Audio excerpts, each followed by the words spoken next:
Hello students. आज हम centriole, तारककाय, सीलिया, जो पक्षमाभ तथा फ्लैजेला, कशाभ का अध्ययन करेंगे, जो हमारे फर्स्ट ईयर जूलॉजी के सिलेबस में साइटोलॉजी थर्ड पेपर का भाग है। तो सेंट्रियोल जो है उसके समूह को हम सेंट्रोजोम कहते हैं। सेंट्रोजोम जो संरचना है, यह संरचना जंतु कोशिकाओं के अंदर पाई जाती है। और जैसा आप देख रहे हैं, दो सेंट्रियोल एक दूसरे के लंबवत उपस्थित होते हैं तथा यह केंद्रक के समीप पाए जाते हैं। जैसे यहाँ आप चित्र में देख रहे हैं, ये जो लाल रंग की संरचना है वह सेंट्रोजोम है और नीले रंग के अंदर जो है वह केंद्रक होगा। तो एक जोड़ी सेंट्रियोल जो एक दूसरे के लंबवत होता है, केंद्रक के समीप पाया जाता है जंतु कोशिकाओं में। इसके चारों तरफ का कोशिका द्रव्य स्वच्छ होता है और इस स्वच्छ कोशिका द्रव्य को हम पेरीसेंट्रियोलर मटेरियल या पीसीएम, सेंट्रोस्फेयर भी कहते हैं। और जो सेंट्रियोल तथा यह सेंट्रोस्फेयर दोनों को सम्मिलित रूप से सेंट्रोजोम कहा जाता है, यानी तारक काय इसे अपन कहते हैं। और प्रत्येक इकाई को तारक केंद्र कहेंगे। इसकी खोज वॉन बेंडन ने 1887 में करी और जो नाम सेंट्रियोल है वह टी बोवेरी ने दिया तथा इसका विस्तृत अध्ययन भी किया। एच फॉल नाम के वैज्ञानिक ने यह बताया कि तारक काय से तर्कुतंतु कोशिका विभाजन के समय पर बनते हैं। इस प्रकार से इसकी संरचना हुई। जो सेंट्रियोल है वह स्पिंडल फाइबर बना रहे हैं। जो आप पीले रंग की लाइनें देख रहे हैं, यह दरअसल माइक्रोट्यूब्यूल की इकाइयां हैं जो कोशिका विभाजन के समय तर्कु का निर्माण करती है। और चारों तरफ जो धुंधला सा आपको कोशिका द्रव दिखाई दे रहा है वह पीसीएम यानी पेरीसेंट्रियोलर मटेरियल उपस्थित है। दोनों तारककाय सदा एक दूसरे के लंबवत रहेंगे, एक दूसरे के परपेंडिकुलर पाए जाएंगे। तो जो संख्या है जंतु कोशिकाओं के अंदर वह 2 होती है। कोशिका विभाजन के समय यह भी विभाजित हो जाता है। तो जंतु कोशिकाओं के अंदर जो है हमें तारककाय या सेंट्रियोल मिलेंगे।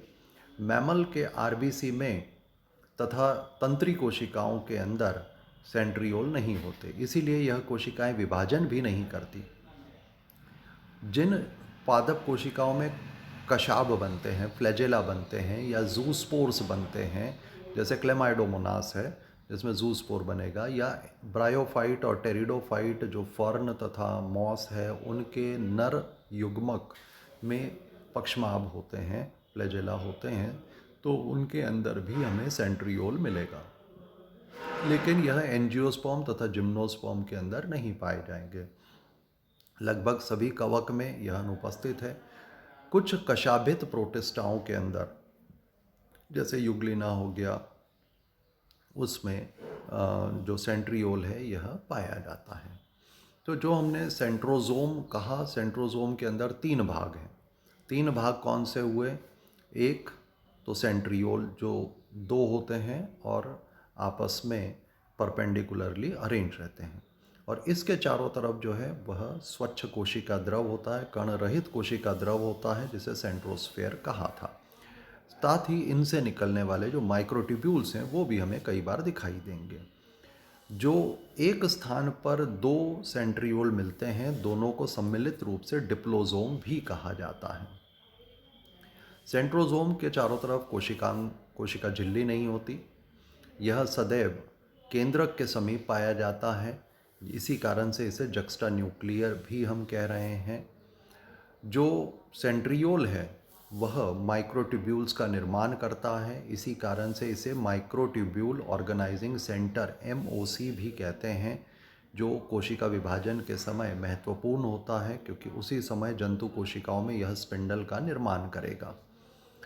बाहर की तरफ इसमें 9 ट्रिपलेट मिलते हैं, इलेक्ट्रॉन डेंस पदार्थ हैं जो ट्यूबुलिन प्रोटीन के बने हुए रहते हैं। और तर्कुतंतु निर्माण में सहायक होते हैं। तो जो 9 ट्रिपलेट्स हैं और मध्य का जो रिक्त स्थान है उसे 0 कहा गया है।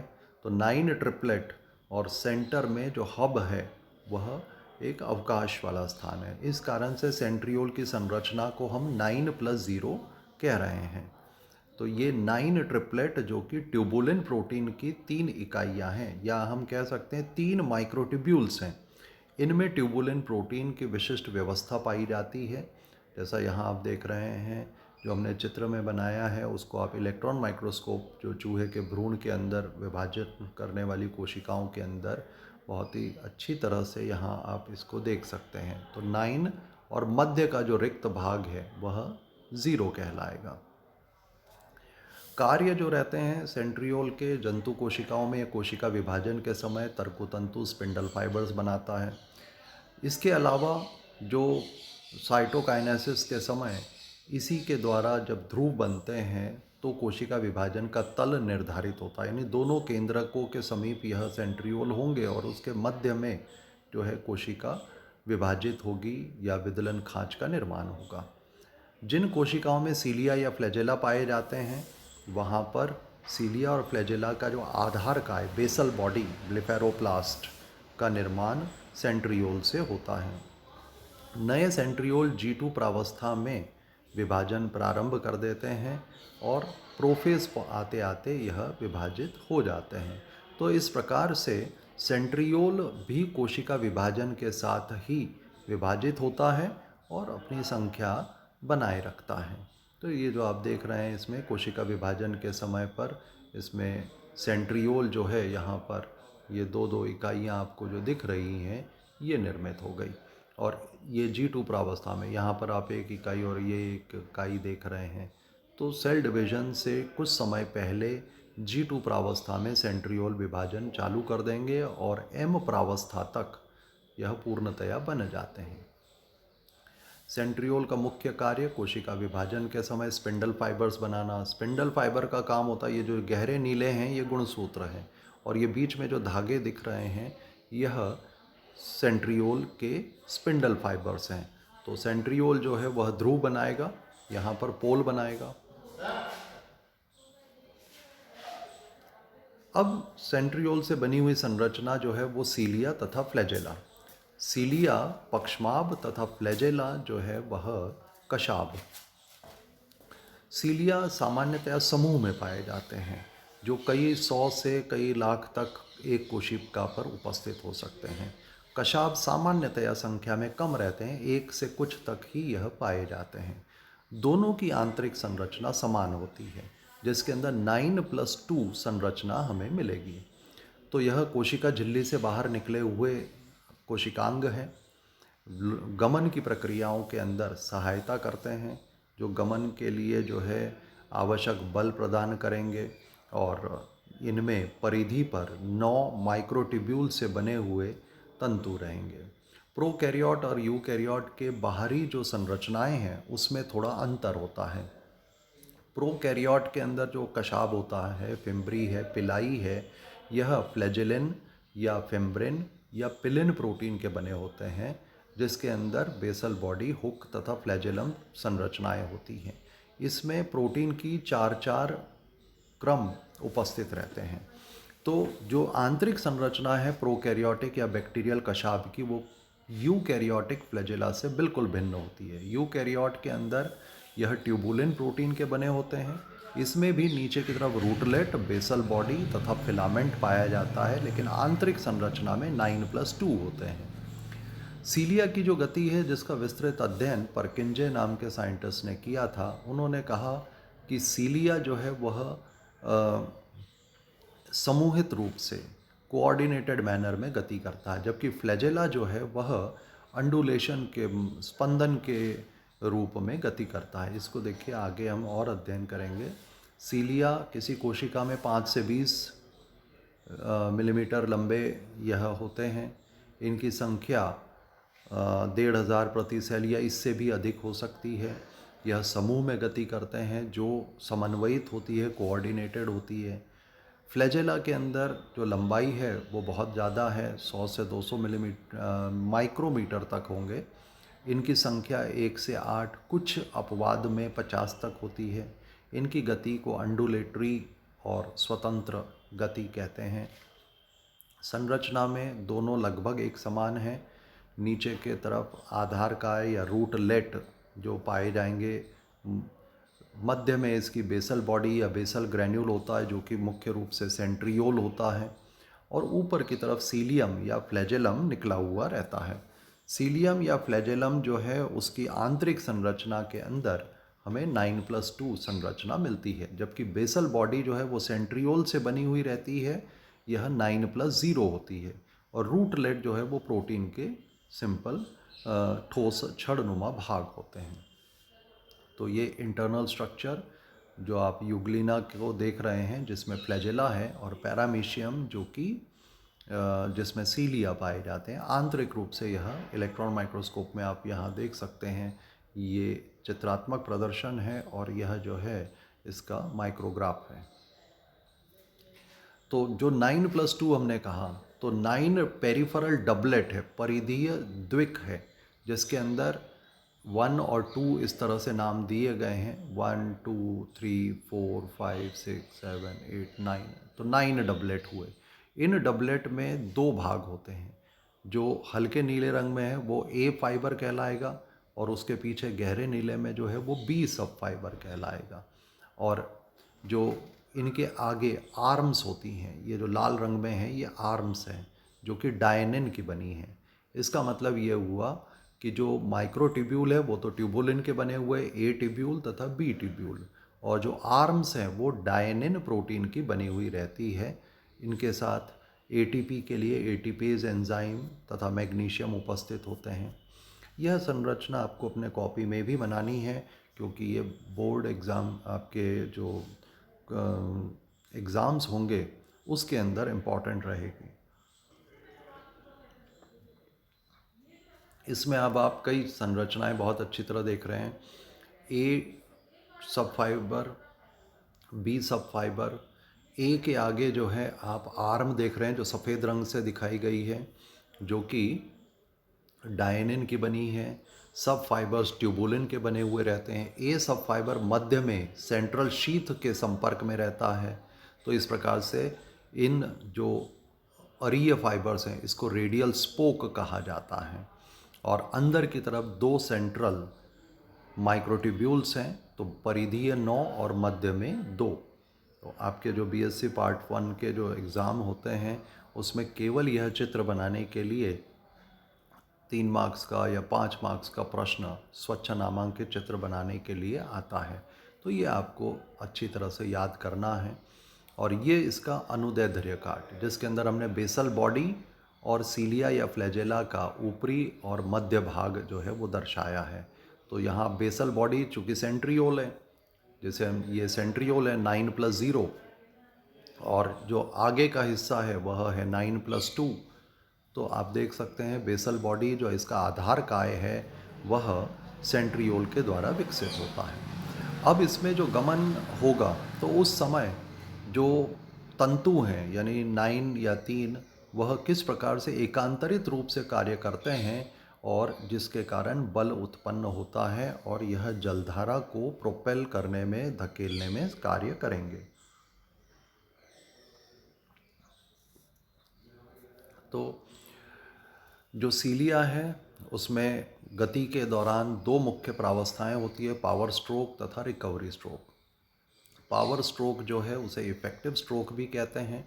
यह जलधारा के विपरीत कार्य करती है। जैसे नाव चलाते समय जो चप्पू है, जो पतवार है, उसको हम पीछे की तरफ करते हैं जबकि जल आगे की तरफ जा रहा होता है, और जब हम पीछे जल को धकेलेंगे ऊर्जा का उपयोग करना पड़ेगा, एटीपी उपयोग में लिया जाएगा और हमारी नाव आगे जाएगी, या जो कोशिका के भाग हैं वो आगे जाएंगे, या कोशिका किसी पदार्थ को आगे धकेलेगी। और यह जो पतवार या चप्पू है वो वापस से अपने स्थान पर लाया जाता है उठाकर, तो इसे हम रिकवरी स्ट्रोक कहते हैं। इस समय जो है ऊर्जा का क्षय नहीं होगा और यह एक पैसिव प्रक्रिया रहेगी।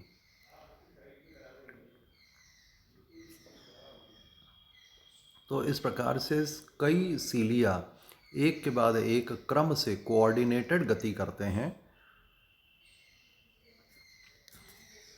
और इसी को सिनक्रोनस मूवमेंट या metachronous movement one after another कहा जाता है। तो जो ये गति है इसकी ये भी महत्वपूर्ण है, जैसा आप नीचे के एनिमेशन में देख रहे हैं, ये हमारे श्वसन तंत्र में रेस्पिरेटरी ट्रैक्ट के अंदर जो सीलिएटेड एपिथीलियम है वह धूल मिट्टी के कण आदि म्यूकस में ट्रैप करके आगे की ओर धकेलते हैं। यही स्थिति हम फैलोपियन ट्यूब के अंदर भी पक्षमाभित कोशिकाओं में भी देखते हैं।